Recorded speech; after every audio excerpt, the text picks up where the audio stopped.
les élections se sont déroulées depuis février 2020.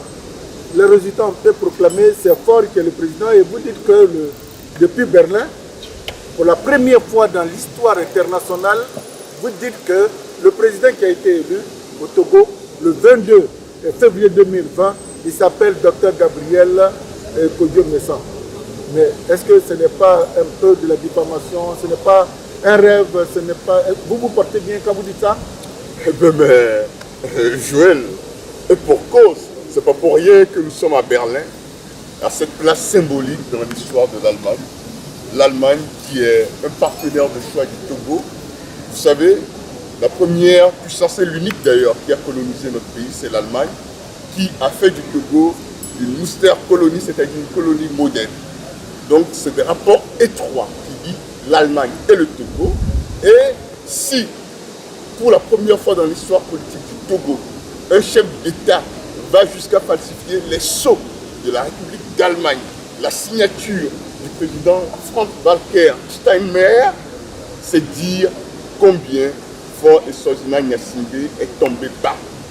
Et que nous sommes dans une république de faussaires en décrépitude qui, ayant perdu la présidentielle du 22 février 2020, non seulement a falsifié les sceaux et la signature du président de la République fédérale d'Allemagne, mais l'a fait aussi pour le président de la République française, Emmanuel Macron, et les sceaux de la République française, comme les sceaux de l'UE avec la signature du président du Conseil européen, Charles Michel.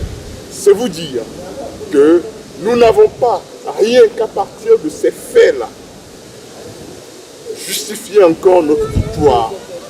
La posture de faux et d'abus de faux qui en appelle au pénal de Faure et Sozina Gnassingbé et s'explique en dit long sur la réalité du scrutin électoral, le véritable gagnant de la présidentielle du 22 février 2020, qui n'est autre que, bien entendu, comme l'ambassade de la République des États-Unis qui est juste à côté en face de moi. Ici c'est la France.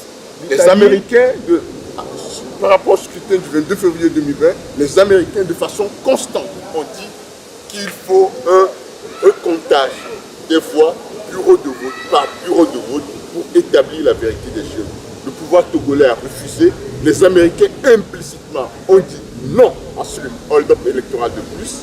Et, dites-vous, les Américains soutiennent l'opposition togolaise de façon constante.